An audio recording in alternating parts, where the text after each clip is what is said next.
Halo, kali ini gua mau coba sedikit nge-review Soundcard Altron U48 nih.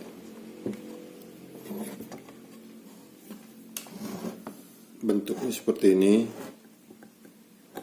Dia ada dua input, semuanya combo ya. Yang ini input 1, input 2 semuanya combo. Lalu ada knob gainnya juga untuk input 1 dan 2, dan ada knob high Z, taulah gua namanya apa. Yang jelas ini kalau high Z ini buat perpindahan dari, misalnya kalau kita pakai jack Akai, ini harus high Z-nya diklik aja, karena kalau misalnya nggak diklik terus kita pakai jack Akai ini kayak begini, ini si suaranya kecil, suara inputnya kecil, jadi ya gainnya harus bener-bener digedein.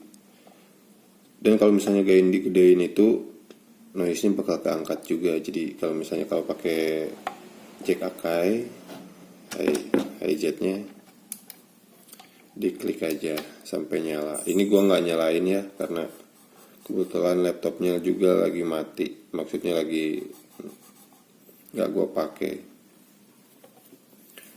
Lalu ada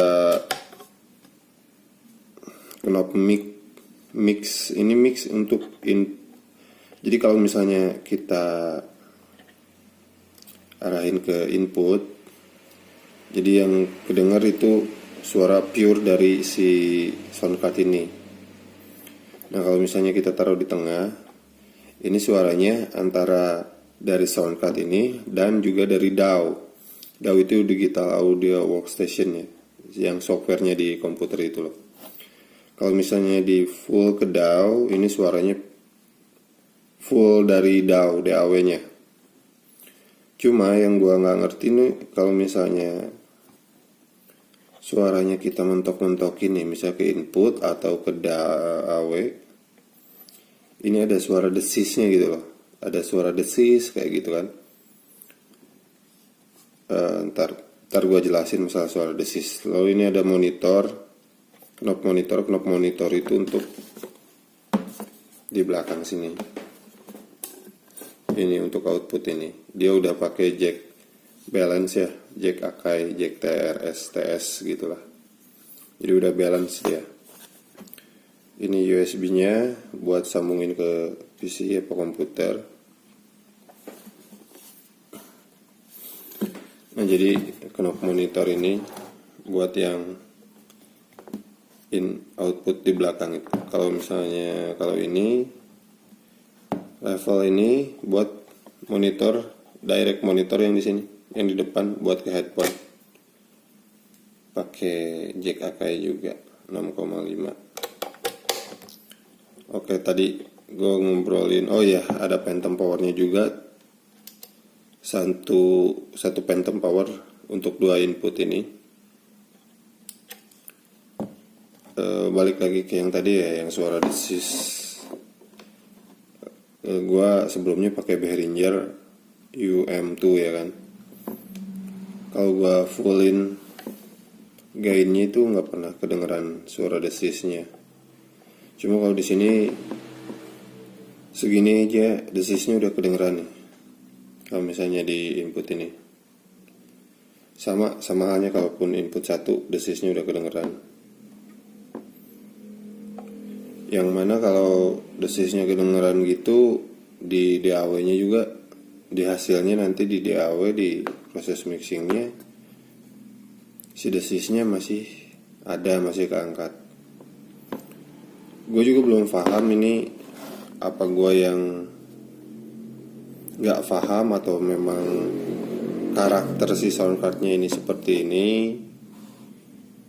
Mungkin yang udah pakai bisa kasih jelasin lah, bisa ngejelasin ke gue gitu. Dan apalagi ya, sama pokoknya tiap ini pun di full pasti desisnya keluar, suara desisnya. Ya walaupun misalnya di DAW-nya bisa di apa sih namanya, di reduction ya noise-nya, cuma tetap aja masih kedengeran sih. Yang jadi masalah itu satu aja sih buat gue, di waveformnya itu nggak ada desisnya, maksudnya nggak ada grafik desisnya gitu, nggak ada grafik noise gitu kan.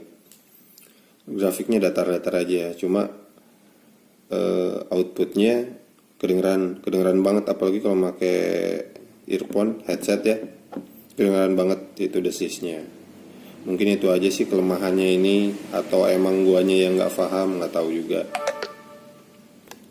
Cuma bagusnya sih ini udah komplit ya, jacknya udah combo semua, XLR sama Akai 6,5, terus fiturnya juga udah lumayan lah, udah lumayan bagus. Build quality-nya juga bagus, dari besi dia, semuanya besi kecuali inilah plastik gitu. Ini untuk driver dia udah pakai driver bawaannya dia, Altron U48, tapi kadang-kadang bukan nggak kebaca sih. Jadi di Windows tuh ada yang namanya banyak tuh kan, kalau kita misalnya buka DAW tuh banyak tuh kan drivernya, yang ada yang Wasapi, ada yang MME, terus ada sampling apalah gua lupa itu ya mas. Nah kalau misalnya di Windows ini dibukanya di DAW, dia pakainya yang Windows aja, yang Windows atau enggak yang MME itu. Lalu pilih input outputnya dari si soundcard ini, langsung udah ada namanya dia, USB soundcard Altron U48. Cuma kalau nggak mau ribet ya mending install ASIO for All aja sih. Kalau ASIO for All kan mungkin kalian juga udah tahu, ASIO for All kan satu untuk semua itu. Kelebihannya yang lain, sample rate-nya udah tinggi, dia udah 24 bit 192 kHz, jadi lumayan tinggi sample rate-nya. Apalagi ya, mungkin cuma itu aja sih. Oh ya, enaknya ini tuh bisa pakai chargeran handphone, jadi nggak harus colok ke komputer buat nyalain dia.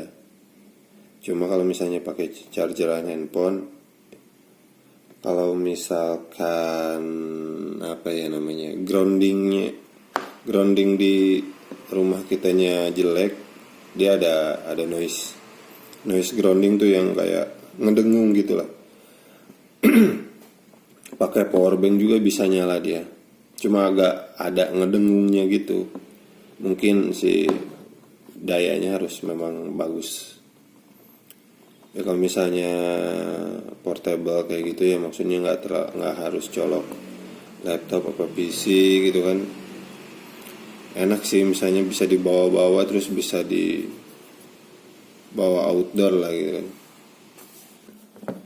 Ini dengan harga sekitar 1,5 juta harganya, banyak di toko online ya.